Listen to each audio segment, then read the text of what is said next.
for allowing us to host our press briefing here.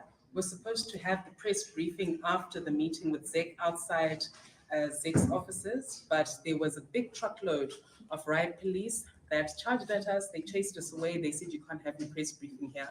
So in the interests of safety, especially of our fourth estate and our journalists, we've decided to reconvene the press briefing. Now, as we reported earlier, a high-level delegation comprised mostly of elections directorate members, including the head of the elections directorate, Councillor Ian Makone, attended upon the offices of the Zimbabwe Electoral Commission in order to report a number of our findings ever since the commencement of the voters' roll inspection process. Now, we've got peace teams in every single province of the country and change champions who've been monitoring how the process has been going on. And we're in the process of compiling a dossier. We already have a log of all the complaints that we are receiving, both from change champions, but also from the general public. And the trend that has emerged is a disturbing one. Now, we are saying this because the voters' roll has been one of the chief demands of the CCC when it comes to electoral reforms. We have said unequivocally that we cannot have an election in this country without a credible, searchable, analyzable copy of the voters' roll. We have to have an electronic version of this. And the events of the last few days have demonstrated precisely why that is necessary. We've seen that in a number of areas. There have been mass transfers, emissions of voters from the voters' roll. So a citizen will go inspect the voters' roll at a polling station that they've always voted at and find that their name is not there. We've repeatedly received this complaint, and it's something that's great cause for concern. We need answers from ZEC, because the very people who can't find their names in the voters' roll received that text message from ZANU-PF saying, welcome to this newly delimitated ward. And so there has been some sort of voters' roll, but why the change? Why are they no longer there? We also have instances where people from the same family, citizens from the same family who live in the same house, submitted the exact same proof of residence, are simply not anywhere to be found or are in different wards altogether. We also have very big problems. We've spotlighted Bulawayo in particular.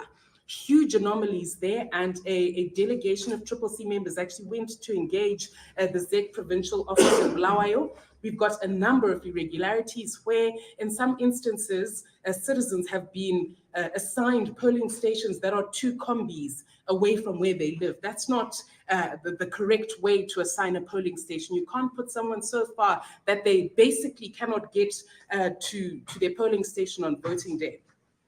Nothing short of a credible voters' roll is acceptable to the CCC. And we've said that we're going to do everything within our power to ensure we get that voters' roll.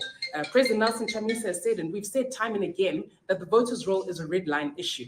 Obviously, subject to all our conduct being constitutional, our conduct being peaceful, we're going to leave no stone unturned in our demand and imposing political pressure, peacefully, of course, constitutionally, of course, to obtain a copy of that voters' roll. Now, when it comes to the rollout of the process, ZEC itself has conceded that they've had huge logistical challenges. In fact, on day one, in most instances, particularly Bulawayo, the process started late, almost a day late. There was simply nobody there at the polling station that had been publicized by ZEC. That does not bode well, doesn't give the citizens confidence. And it certainly doesn't comply with what we expect in terms of the constitutional standard, which is that the election must be free, fair, credible, and verifiable. This verifiability component is extremely important. So what do we demand? We're demanding, number one, an extension of the voters' roll inspection process. There simply hasn't been enough time, certainly not enough voter education, and certainly not enough organizational capacity on the part of ZEC. You cannot have a voters' roll that has got large gaps, where we don't have clear explanations, new voters don't know their polling station. How can that be the voters' roll that we go into the election with? We also have a huge problem with FAS. In every single province of the country, FAS, which is a shadowy ZANU-PF outfit, has been terrorizing citizens, has been interfering with the process, and in some cases actually taking control of the entire voter inspection process, moving ZEC officials from their seats and taking over, wearing bibs, removing police officers. We cannot have that sort of conduct 3 months away from the election. So we demand from ZEC, because ZEC is the body that is constitutionally mandated with controlling this election, with making sure that they deliver a credible election. Who are these people? Why are they being allowed to operate within the tents, within the polling stations? Why are they terrorizing ZEC officials? Why are they terrorizing citizens? Why are they profiling citizens? You know, especially in the rural areas where this complaint is also dominant. They have their books and they're asking for details. That's unconstitutional conduct. Our electoral law simply does not allow for FAS or any shadowy outfit to perform that sort of role. They're not a constitutional body. They're not a statutory body. They're not an administrative body. So why are they being allowed to do this? It puts pay to what we've been saying, that ZANU-PF is trying, to impose these electoral malpractices, and the citizens are having none of it. In fact, we had an incident in one of the provinces, I won't disclose which one, where citizens actually had to take, the FAS officials to the provincial police officer and say, no, we're not going to have that here. The citizens are drawing a red line and saying no. So what we demand from ZEC is an explanation. Who are these people? Why are they being allowed to get away with murder?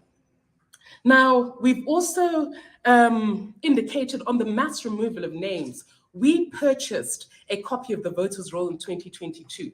So this mass removal of names is simply not going to fly with the citizens. We've got the last voters' roll, electronic, analyzable, searchable, which they published. So we're not going to let them get away with just saying X doesn't appear in the voters' roll. We demand answers. And, we've been very clear that we're going to mount all political pressure peacefully and necessary to ensure we get that copy of the voters' roll. We also have a very disturbing report that ZANU-PF officials in regalia are terrorizing citizens at inspection centers. They have no right to intimidate or terrorize our citizens. The CCC believes in peace, and the peace prerogative is non-negotiable on our part. And we have said, we've dispatched peace monitors everywhere, and we said we're not going to play into the hands of ZANU-PF. We're not going to take the bait of violence, but we're not also going to stand back as they terrorize citizens who are trying to inspect the voters' roll. Now we come to the citizens. What is our clarion call? As the CCC, we're going to lead the charge in as far as the Defend the Vote campaign is concerned. We've already nearly completed the mobilization of 48,000 polling agents for every single polling station throughout the country. Now we are running this inspection process and mobilizing citizens. We call upon every single citizen. Don't just stop at *265#. Go to your nearest polling station. Go and inspect. We know ZEC is trying to frustrate the citizens. We know that the USSD platform or portal, most of the time it's down. Most of the time you have a situation where it's not up to date. New voters a lot of the time are not appearing in it. Transferred voters aren't appearing as well. We expect that to be fixed, but we're not going to stop carrying out this inspection process, because we know that apathy means a win for ZANU-PF. Apathy is ZANU-PF's biggest campaign manager. Apathy is ZANU-PF's goal or entry into a victory. So we're not going to allow that. Apathy is not an option. We're saying we've identified, the citizens are vigilant.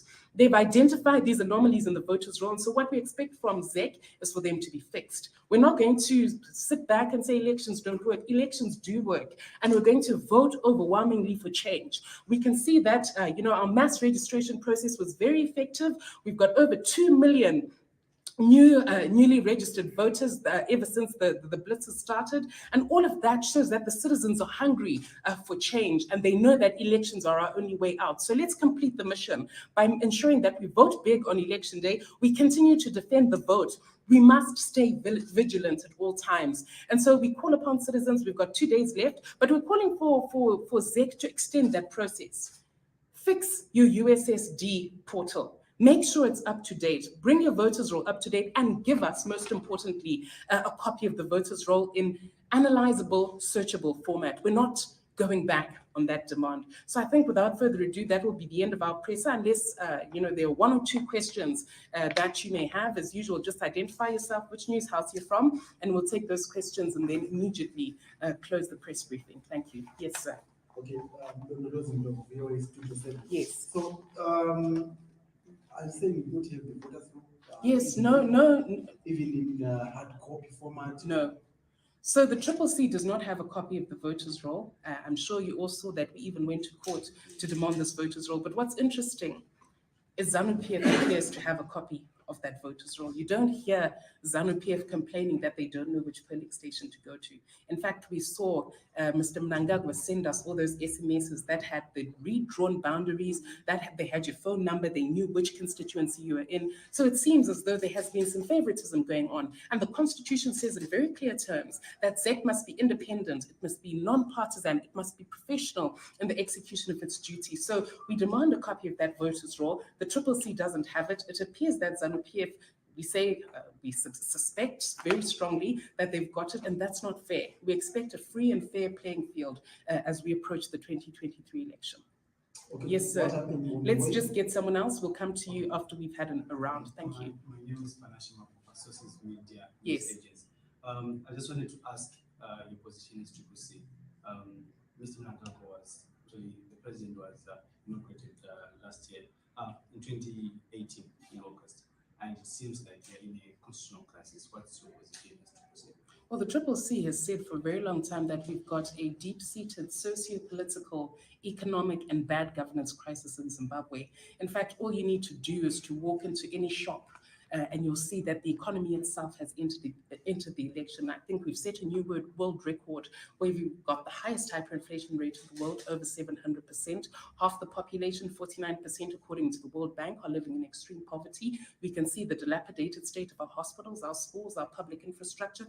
All of that points to it's something even bigger than a constitutional crisis. It's in fact a humanitarian crisis. The fact that we've got all these diseases that are spreading and simply no public health care system to carry the citizens. What this means, the only solution to this bad governance disease, this crisis, is for us to vote overwhelmingly for change, for a government that puts the citizens at the center of all decision making, that won't be looting 2.5 billion every single year, where you've got gold mafia, fuel mafia, lithium mafia, chrome mafia. We cannot have that anymore. That's a crisis that the Zimbabwean citizens simply can't bear any longer, and we must vote for change. We simply have no option. Apathy is not a choice that Zimbabweans have.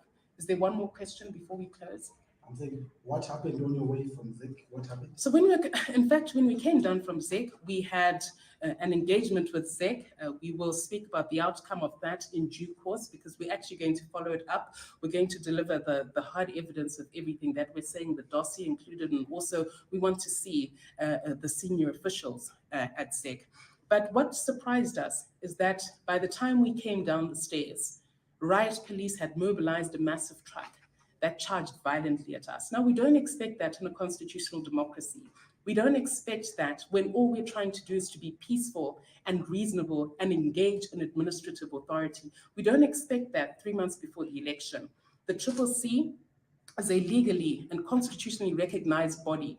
We've got the right as citizens under Section 67 to express our will through the ballot. So we don't expect to be chased by riot police for simply articulating something that every single citizen is experiencing. Our right to speak freely about the challenges that citizens are facing with the voters' roll inspection process is our right. And we take huge umbrage with the police behaving in that way. We expect the police to comply with their constitutional obligation to be professional, to be independent, to be non-partisan. Why would you charge at the Triple C? These are the same police officers that sit back when ZANU-PF FAS takes control of a whole voters' roll inspection process. We won't tolerate that this year. We demand peace and a credible election. Thank you.